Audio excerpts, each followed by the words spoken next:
volta com o Jornal RS. E agora vamos saber qual será a previsão do tempo para as cidades de Joinville, Bento Gonçalves, Cachoeirinha e Canoas.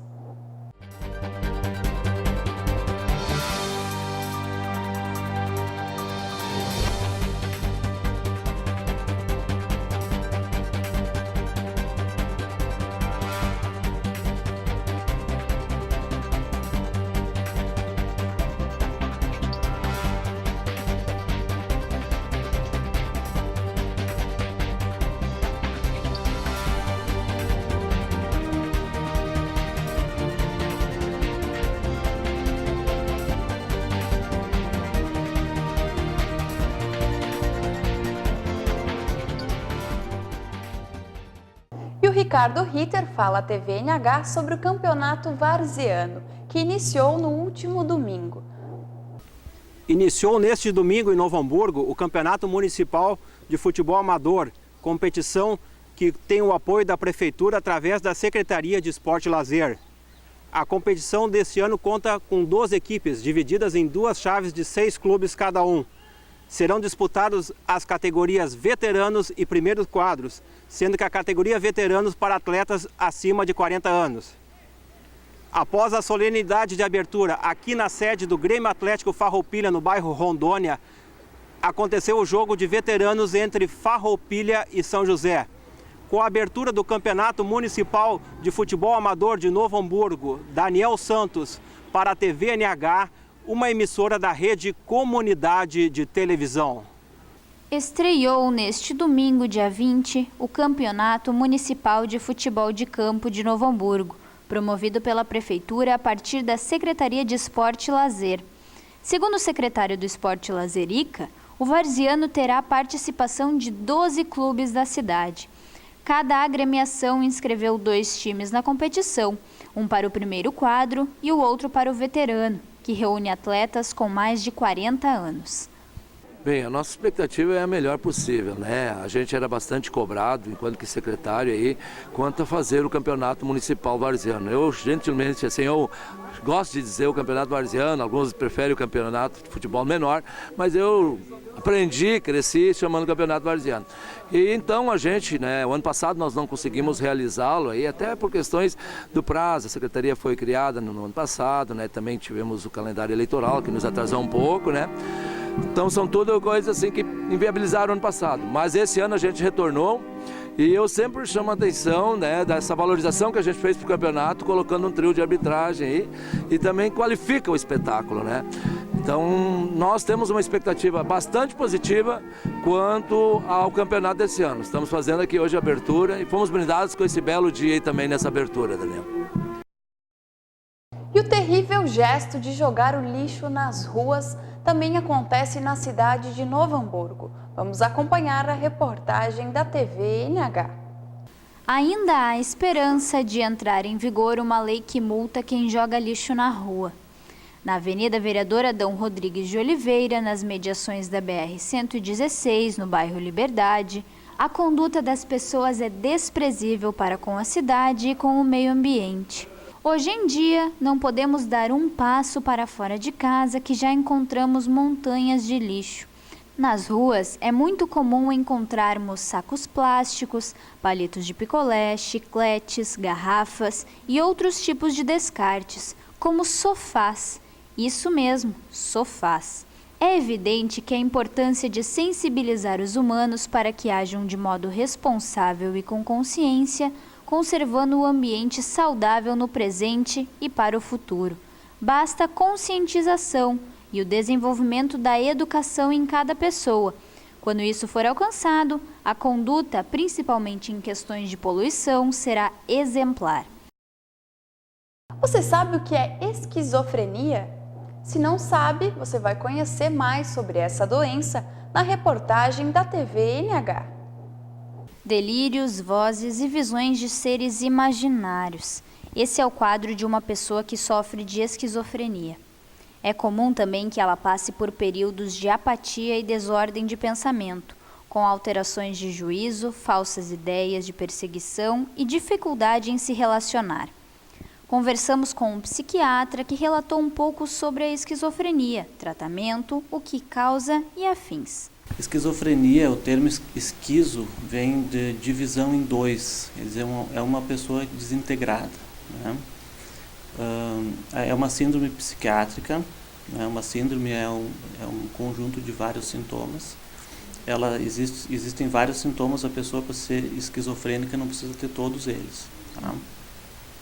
Mas é uma síndrome que atinge 1% da população geral, tá? E os sintomas mais proeminentes são um isolamento social, a pessoa tem, principalmente no seu pensamento, ela tem uma desagregação, ou tem delírios, ou tem alucinações, no sentido de auditivas, visuais. É uma pessoa que, se for ver, quem vê de fora, assim, é uma pessoa que parece mais estranha, mais isolada, e isso é um diagnóstico que já aparece já no início da fase da adolescência, da idade adulta. O uso de drogas pode iniciar ou agravar a esquizofrenia?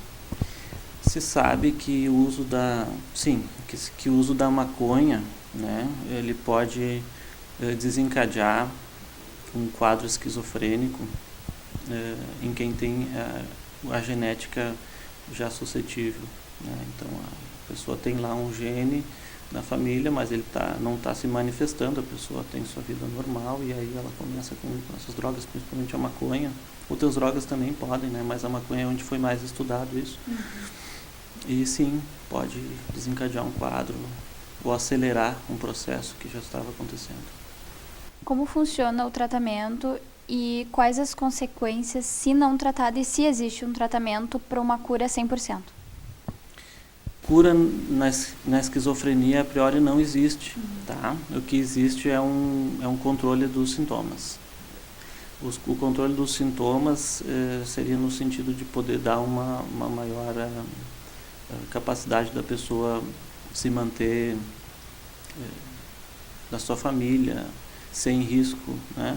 Porque esses sintomas podem gerar quadros de agressividade, esses delírios podem ficar intensos a ponto da pessoa ficar totalmente agressiva ou não cuidar bem de si mesma, no sentido de higiene, não ter essa desintegração toda que ela fica de si mesma, pode gerar esse quadro de atrapalhação e o tratamento vem para poder trazer assim uma rotina, adequar a pessoa ao meio social, assim. A última pergunta, a esquizofrenia, ela tem alguma relação com a paranoia? Sim. Como eu falei, a esquizofrenia ela tem o principal foco da doença está no pensamento, que é o núcleo do ser humano, é o pensamento. A esquizofrenia é como se fizesse uma desintegração nessa área, né? E quando a gente tem uma desintegração do pensamento, o que acontece é uma cisão, às vezes, da realidade. Então, a realidade interna, cindida, separada, né? Coloca as coisas ruins da pessoa no lado externo e ela retém só aquilo que ela considera bom e aquelas coisas ruins do lado externo ameaçam, né? Então é uma pessoa que está sempre tensa, perseguida e é um sintoma relativamente. E agora, na reportagem da TV NH, você acompanha os resultados da Semaneca, a semana que divulgou o Estatuto da Criança e do Adolescente. As crianças precisam ser cuidadas e protegidas, ter direitos e deveres. O Estatuto da Criança e Adolescente tem o objetivo de prever isso, e o momento para a divulgação deste estatuto foi realizado em Novo Hamburgo.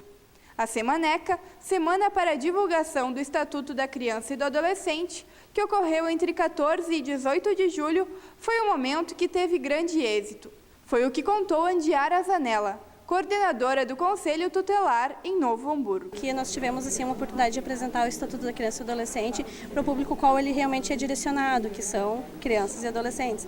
Então nós estivemos em diversos momentos, em diversas escolas, né, apresentando o Estatuto, e a gente teve um respaldo e um retorno muito positivo, porque nós observamos que realmente, principalmente os adolescentes, não têm o conhecimento efetivo do que é o Estatuto, e eles entenderam que além de garantir direitos, o Estatuto também preconiza deveres. Então foi uma troca de conhecimento muito interessante. Atividades como palestras sobre o Estatuto foram ministradas pelos conselheiros tutelares nas escolas do município, além de plantões para atendimento que foram realizados nos bairros Canudos e Santo Afonso, marcaram a semana. De acordo com Madalena Soares, coordenadora do Conselho Tutelar, a Semaneca foi também um momento para conscientização. Eu acredito que assim, o Semaneca ele foi um momento de interagir com a comunidade, né, de dizer, o Conselho Tutelar ele abre, ele não é um órgão de gabinete, onde ele só recebe a demanda, né? Então, na verdade, nós não queremos trabalhar só com a prevenção, né, mas a gente quer trabalhar com a prevenção e também fazendo com que a comunidade seja protagonista dessa ação. E como que eles vão fazer esse protagonismo se eles não conhecem o ECA, se eles não sabem quais são os seus direitos? É através desse conhecimento. Então, o Conselho Tutelar vem agora com o Semaneca trazendo para a comunidade, para a rede de atendimento, quais são as atribuições que o Conselho Tutelar tem, quais são os direitos que a criança possui, quais são os deveres, porque a gente também tem que trazer isso. A criança e o adolescente, eles não têm só direitos, eles têm direitos e deveres, né? Então, quando se trata de um coletivo, nós temos que reforçar isso. Nós somos cidadãos, temos nossos direitos, mas nós temos os nossos deveres. Então, isso se faz mediante a conversa, o diálogo e tecer redes, né, trazer o Semaneca, é isso. Esse é o objetivo que a gente tem. Acredito que tenha sido alcançado, né, no momento em que a gente tem as pessoas, né, interessadas, que são as pessoas que fazem com que esse trabalho se concretize. E o Espaço Albano Hart de Novo Hamburgo recebe mais uma exposição, desta vez da artista Solange Koch. Saiba mais detalhes na reportagem da TV NH. O Espaço Cultural Albano Hartz está recebendo a exposição da querida e conhecida por amigos das artes, por MSOL. Maria Solange Giordano Koch iniciou sua formação artística mais por curiosidade e para dar vazão à capacidade natural que se apresentou já nos bancos escolares com os tradicionais lápis de cor. Atendendo convites ou buscando espaços, já expôs seus trabalhos por vezes acompanhada por colegas, outras sozinha, em vários locais. Solange tem como orientação a frase de Friedrich Nietzsche: a arte deve, antes de tudo e em primeiro lugar, embelezar a vida. Portanto, fazer com que nos tornemos toleráveis e, se possível, suportáveis uns com os outros. Olha, aqui eu pinto mesmo, assim, como é que eu vou te dizer? Eu acho que mais de 20 anos. Sim. Sempre pintei tecido, né? Pintava de tudo. E como eu pinto ainda, né? Mas assim que eu pintar óleo mesmo, faz uns 12 para 14 anos, né? Que tipo de arte tu faz? Tu estava me comentando aquarela. Faço de tudo. Sim. Só não faço abstrato, né? Sim. Porque eu não... Que técnicas? Acrílico, quer dizer... Isso, acrílico, aquarela, tecido e óleo, né? Sim. São as principais. A gente vai estar mostrando imagens agora dos quadros. Eu quero saber de onde você tira as ideias. Por exemplo, eu estava olhando que tem bastante foto de pessoas, do balé. O que te inspira? É assim, eu não lido com internet e não faço questão de ainda achar mais essa coisa para mim fazer, né? Então, eu peço para os meus filhos, para o meu irmão. Essas bailarinas foi o meu irmão, que ele sabe que eu gosto muito. Ele foi tirando, como ele tem uma copiadora, ele ia copiando e me trazendo. Então, isso eu tenho bastante, né? Mas eu quero ainda pintar minha neta, assim, dançando balé. Ela faz balé. Mas, por enquanto, ela é pequenininha, né? Sim. Eu já estou fazendo algumas coisas dela. Essa ali é uma foto dela quando era nenê, né? Com 3 meses, Então, agora eu só vou fazendo assim que eu de fotos e tudo, mas a hora que... Porque ela é difícil de eu tirar uma foto dela, como eu poderia pintar, né? Então, a hora que der, eu quero ver se eu começo a pintar os meus netos todos, né? Sim. Quantos netos a senhora tem? Tenho 4, 2 meninos e 2 meninas, né? Tem alguma coisa que te motiva, que te inspira mais para fazer as pinturas? Paisagem. Eu gosto muito de paisagem, gosto de tirar foto nos lugares que eu vou. Tenho vários. E a equipe de mediadores da leitura do projeto Cidadania e Leitura, desenvolvido em Canoas, participaram de uma qualificação permanente na última quinta-feira. Os integrantes do projeto contaram com uma oficina de expressão e comunicação. E esse foi mais um Jornal RS. Eu vejo você amanhã. Até mais!